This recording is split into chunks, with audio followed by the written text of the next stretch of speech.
Sir, അങ്ങൊരു cinema സംവിധായകൻ എന്നതിലുപരി ഒരു കഥാകൃത്ത് കൂടിയാണ്. പക്ഷേ സാധാരണ പറയുന്നത് നല്ലൊരു കഥ അല്ലെങ്കിൽ നോവൽ ഉണ്ടാക്കുക എന്ന് പറയുന്നത് വളരെയധികം മാനസിക അധ്വാനം വേണ്ടുന്നൊരു പ്രവൃത്തിയാണെന്നാണ്. ഇതിനെക്കുറിച്ച് അങ്ങേക്ക് എന്താണ് പറയാനുള്ളത്? അല്ല, അത് ഓരോരുത്തർക്കും ഓരോ ആറ്റിറ്റ്യൂഡായിരിക്കും, ഓരോ അനുഭവങ്ങളായിരിക്കും. എന്നെ സംബന്ധിച്ചും എഴുതി തുടങ്ങാൻ വളരെ ബുദ്ധിമുട്ടാണ്. എന്ത് കാര്യം എഴുതി തുടങ്ങാൻ, എങ്ങനെ തുടങ്ങണം, എഴുതി തുടങ്ങാൻ ഭയങ്കര ബുദ്ധിമുട്ടാണ്. അതേസമയം എഴുതി തുടങ്ങിയിട്ട് ഞാൻ എൻ്റെ ട്രാക്കിലേക്ക് വന്നാൽ പിന്നെ എനിക്ക് അത്ര വലിയൊരു സംഗതി തോന്നാറില്ല. ഞാൻ ഭീകരമായിട്ട് ആലോചിക്കുന്ന ഒരാളല്ല. ഞാൻ പലപ്പോഴും എനിക്ക് അനുഭവപ്പെട്ടുള്ളത് ഇത് രചന എന്ന് പറയുന്നത് എൻ്റെ ഒരു പ്രതിഭയായിട്ട് എനിക്ക് തോന്നിയിട്ടില്ല. അപ്പോൾ അതുകൊണ്ട് തന്നെ ഞാനിതിൻ്റെ ഒരു രചനയുടെ ഒരു ഹരത്തിലേക്ക് വന്ന് വീണ് കഴിഞ്ഞാൽ പിന്നെ ഞാൻ തീരെ ആലോചിക്കാറില്ല. ഒരു തിരക്കഥ എഴുതുമ്പോൾ ഒരു സീൻ എഴുതി കഴിഞ്ഞാൽ എന്താണ് അതിൻ്റെ സംഭാഷണം ഞാൻ ആലോചിക്കാറില്ല. ഈ കഥാപാത്രം എന്താണ് പറയേണ്ടതെന്ന് ഞാൻ ആലോചിക്കാറില്ല. ഈ കഥാപാത്രം പറയുന്നതിന് മറ്റേ കഥാപാത്രം എന്താണ് മറുപടി പറയുന്നത് അതിങ്ങനെ അറിയാതെ വന്ന് വീണുകൊണ്ടിരിക്കുകയാണ്. എപ്പോഴാണ് ആലോചിക്കേണ്ടി വരുന്നത് അപ്പോൾ ഞാൻ നിർത്തിയെഴുത്തും. പിന്നെ എന്താണ് ചെയ്യേണ്ടതെന്ന് ആലോചിക്കേണ്ടി വരുന്ന സന്ദർഭത്തിൽ ഞാൻ എഴുത്തി നിർത്തും. അപ്പോൾ പിന്നീട് മറ്റൊരിക്കൽ തുടങ്ങുള്ളൂ. സർ, അങ്ങിപ്പോൾ രചനകളൊക്കെ തന്നെ അറിയാതെ ഇങ്ങനെ മനസ്സിൽ നിന്ന് വരുന്നതാണെന്ന് പറഞ്ഞു. പക്ഷേ ഈ അങ്ങയുടെ കഥകളായാലും അതുപോലെ തന്നെ തിരക്കഥ ആയാലും അത് വായിക്കുമ്പോൾ നമുക്ക് അനുഭവപ്പെടുന്നത് ഇത് സാധാരണക്കാരുടെ ജീവിതവുമായിട്ട് വളരെയധികം അടുത്ത ബന്ധമുള്ളതായിട്ടാണ്. അപ്പോൾ ഇതെങ്ങനെ സംഭവിക്കുന്നു? അപ്പോൾ ഞാൻ പലപ്പോഴും എനിക്ക് എൻ്റെ ഒരു സാമാന്യ ധാരണയ്ക്കും എൻ്റെ ഒരു ബോധത്തിനും വിവരത്തിനൊക്കെ അപ്പുറത്തൊക്കെ ചില സാധനങ്ങളൊക്കെ വന്നു വീണു. അതെങ്ങനെയാണെന്ന് എനിക്ക് അത്ഭുതകരമാണ്. അപ്പോൾ ഞാനിപ്പോൾ വിചാരിക്കും, ഞാനിപ്പോൾ ഉദാഹരണത്തിന് പറഞ്ഞു കമലദളം എന്നൊരു ചിത്രത്തിന് ഞാൻ എഴുതി. നാട്യശാസ്ത്രത്തെക്കുറിച്ച് എനിക്ക് അങ്ങനെ വലിയ ധാരണകളൊന്നുമില്ല. സാമാന്യമായിട്ട് ഏതൊരാൾക്കും അറിയാവുന്നതുപോലെ ചില കാര്യങ്ങൾ എനിക്കറിയാം. ഞാനതൊരിക്കൽ ഒരു ഇൻ്റർവ്യൂവിൽ പറയുകയും ചെയ്തു. എനിക്ക് അതിനെക്കുറിച്ച് വലിയ ധാരണകളൊന്നുമില്ല.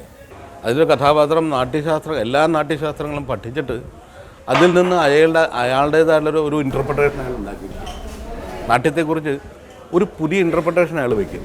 സാർ, അങ്ങിപ്പോൾ പറഞ്ഞ കാര്യം ശരിയാണ്. കമലദളം എന്ന് പറയുന്ന ആ സിനിമ കാണുമ്പോൾ തന്നെ സാധാരണ പ്രേക്ഷകർക്ക് തോന്നുന്നത് ആ നാട്യശാസ്ത്രത്തിൻ്റെ മുദ്രയെക്കുറിച്ചും മറ്റുമൊക്കെ പറയുമ്പോൾ അത് ഒരു റിസർച്ച് വർക്ക് അതിലുണ്ടെന്ന് തോന്നും.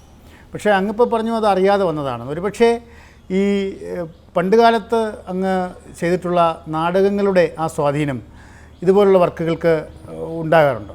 നാടകം മാത്രമല്ല, പൊതുവെ നാടകം മാത്രം അറിഞ്ഞുകൊണ്ട് കാര്യമില്ല. എനിക്ക് തോന്നുന്നു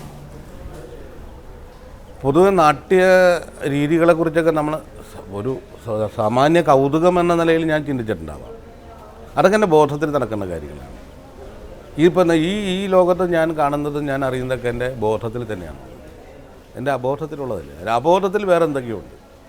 അബോധത്തിൽ നിന്ന് എന്തൊക്കെയോ ഉണർന്നുണ്ട്. ബോധത്തിൽ വരുന്നതും പലപ്പോഴും അബോധത്തിലേക്ക് ഇങ്ങനെ പോയിക്കൊണ്ടിരിക്കുന്നുണ്ട്. എന്നാൽ ഇങ്ങനെ അത്ഭുതകരമായ എന്തോ ഒരു കാര്യങ്ങൾ നടക്കുന്നുണ്ട്. അതെനിക്ക് തോന്നുന്നത് എന്നിൽ മാത്രമല്ല, പലരെയും എനിക്ക് വേറെ ചിലതൊക്കെ ഞാൻ നിരീക്ഷിക്കും. ഇപ്പോൾ ഉദാഹരണത്തിന് ഇപ്പോൾ ബഷീർ അങ്ങനെ വലിയ പണ്ഡിതനോ ഒന്നുമല്ല.